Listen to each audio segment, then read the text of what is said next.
guys, I am going to be taking you from the beginnings to the end of a basic card.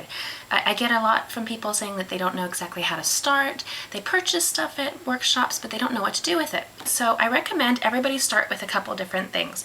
First, pick a color packet out of our families. We have four families plus a fifth, which is the in color that alternates every year. The four families do stay the same. These here are the soft subtles, and it's more pale, soft colors.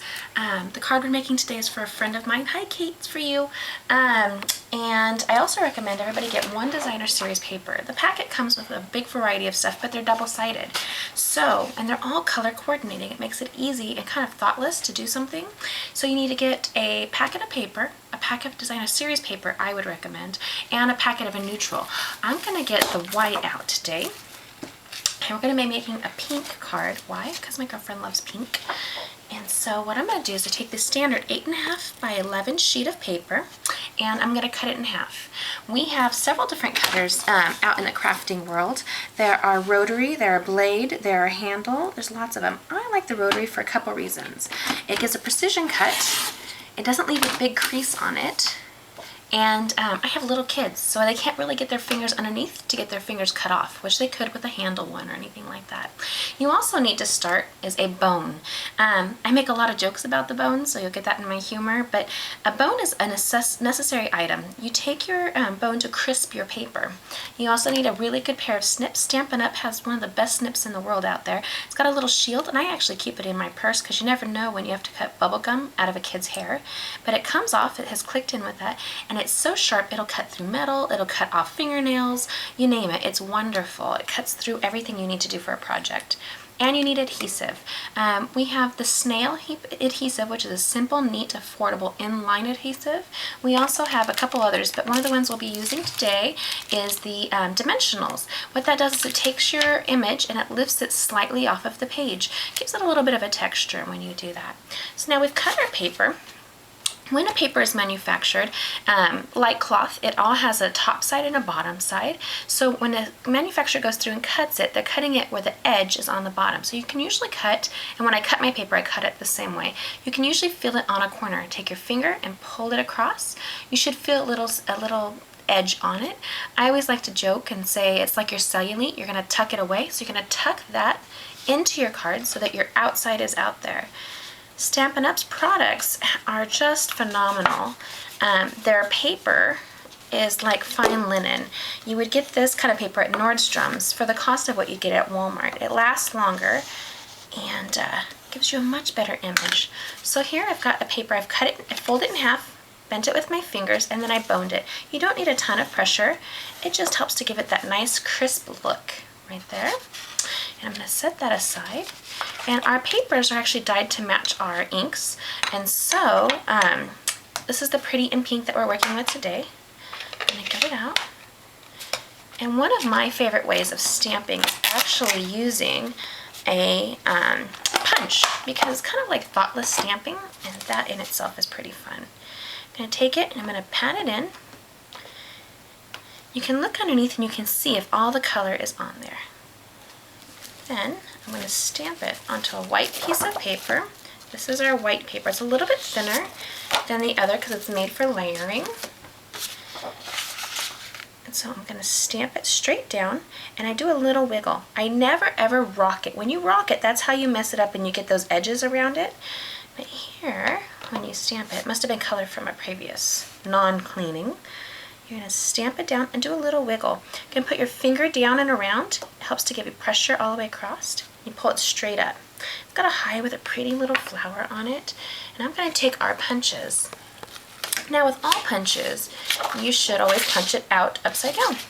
Reason being is if this were a picture for scrapbooking, or like this image here, you can stick it right in the middle and squeeze, and it comes right out.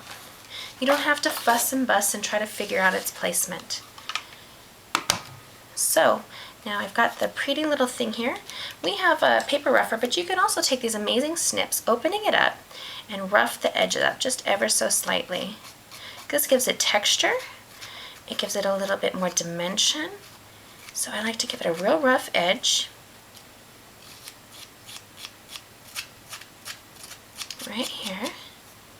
go kind of quick.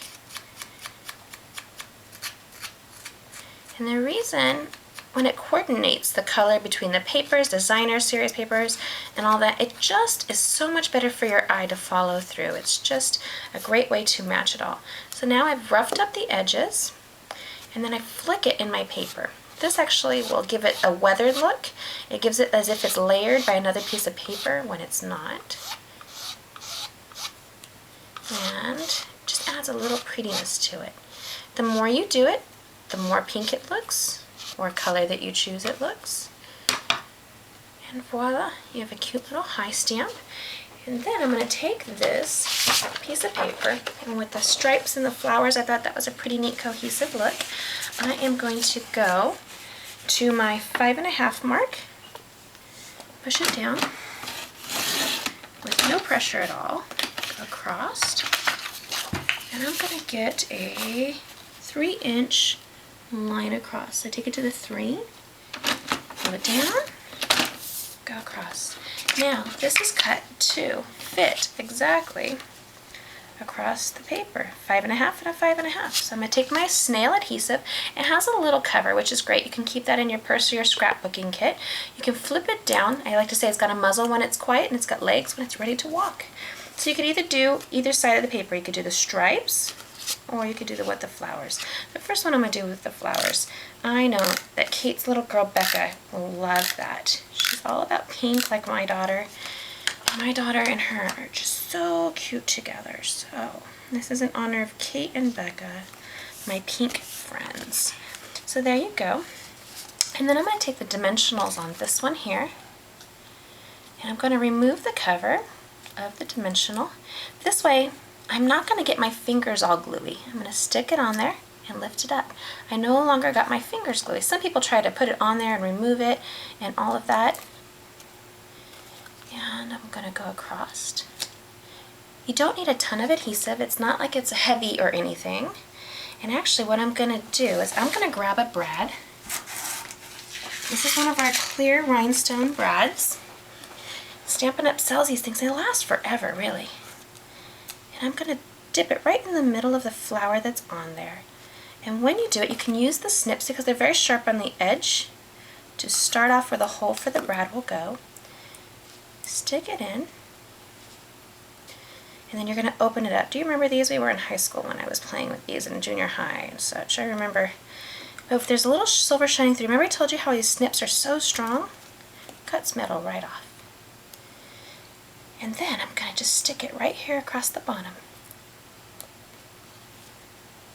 It's an easy card. It's lifted up.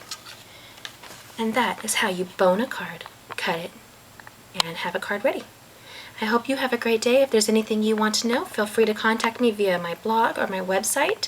And I am available to do any tutorials. If you want to learn a technique, I will show it out on video. Have a great day. Bye.